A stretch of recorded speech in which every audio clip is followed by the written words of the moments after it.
Price quotation in export pricing is made through Incoterms. So let us see what Incoterms means. The terms of trade used in international trade to express sale price and the corresponding rights and liability of the seller and the buyer are called international commercial terms. Incoterms means international commercial terms that define the responsibilities of sellers and buyers in exporting or importing.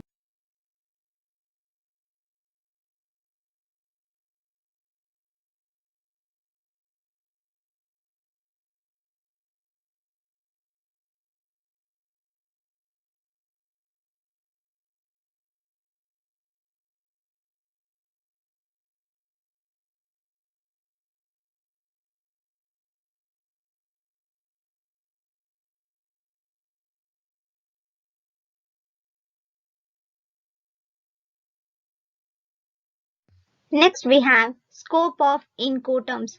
Let us see what is scope of Incoterms. It is limited to rights and obligations of the parties to the contract to sale. Whatever agreement is made, it is limited to rights and obligations. Second point we have, it applies to delivery of tangible goods only. This is for a tangible goods only, that means product.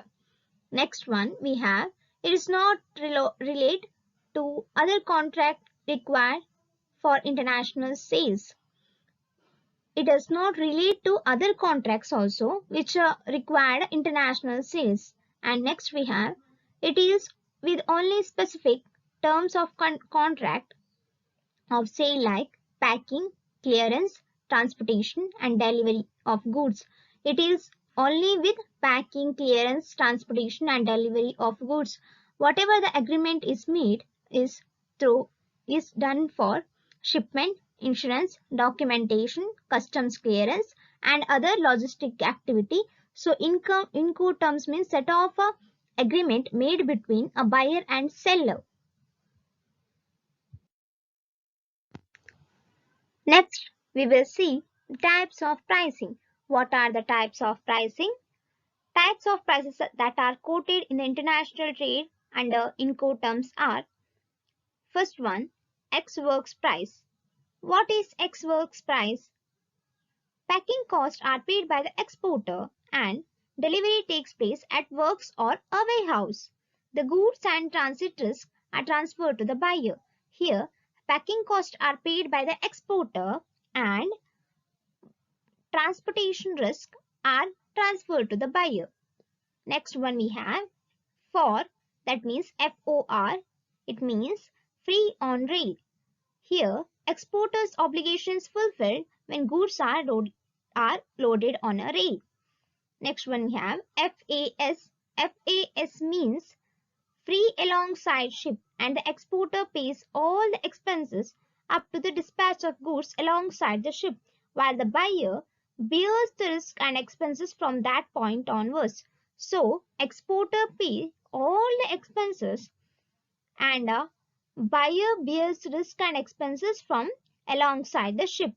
Next one we have FOB. It means free on board. It is one of the common export terms. Here, the exporter clears the goods for export and import formalities are done by the buyer. So exporter clears the goods and import formalities are done by the buyer. Fifth point we have C and F. This denotes cost and freight. Here, the exporter along with clearing the goods for export pays the freight of the ship also. Subsequent costs are borne by the buyer. So cost and freight are paid by the exporter and costs are borne by the buyer. Next, sixth point, CIF. CIF means cost, insurance, freight. Here the price includes all the expenses up to the shipment of the goods from the port of the shipper, and the buyer has to receive the delivery of goods in his country. So all of the expenses is paid by the shipper and the buyer has to receive the delivery of goods. Next one we have X ship price. Here, apart from the cost of goods, the expenses of reaching the goods up to the port of buyer's country are borne by the exporter. So up to the port of buyer's country, all the expenses are borne by the exporter. Next we have Exquay. Exporter pays for carriage, insurance, unloading from ship in buyer's country.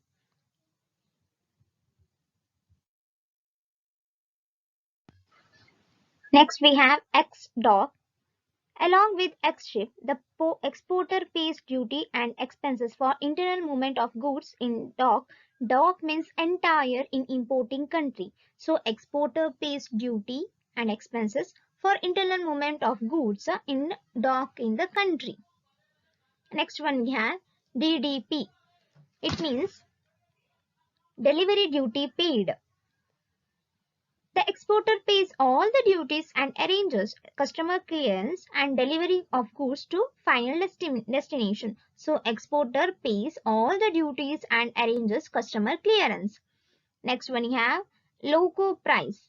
Loco price, the price the goods are available at the warehouse or go down of the exporter, and all the expenses in the course of shipment will have to be borne by the importer. So here the importer pays the price. Next one, Franco price. Franco means free from all of the expenses. Here all the expenses in transportation and in the expenses in the buyer's country are borne to be by the exporter. So importers does not have any duty here. All the expenses are paid by exporter.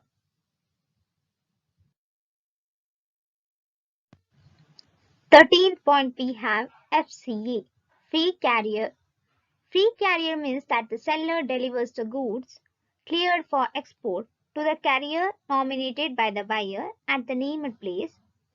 If delivery occurs at the seller's premises, the seller is responsible for loading. If delivery occurs at any other place, the seller is not responsible for loading. Here, the seller's duty is simple. If a delivery occurs at the place, the seller will pay. If does not occur, the seller will not pay. Next one we have CPT. CPT means carrier paid to. Means the seller delivers the goods to the carrier nominated by him, but the seller must in addition pay the cost of carriage necessary to bring the goods to the named destination.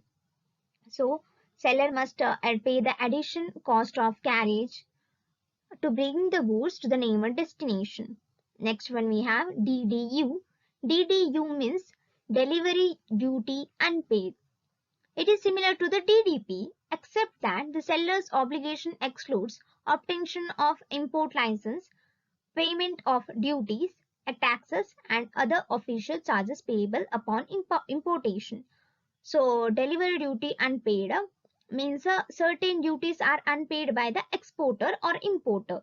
Next we have DEQ, delivered ex quay. Here the seller has to bear the additional risk and the cost to bring the goods ashore. Ashore means to if a ship is bringing the cargo, goods are ashore and make them available to the buyer on the wharf at the destination, naming the sale contract. Buyer is to take delivery of the goods from the quay or wharf at the port of destination. So delivered ex quay, seller has to bear additional risk and the cost of goods ashore also. Buyer is to take delivery of the goods from the quay or wharf at the port of destination. So here I will end the Incoterms.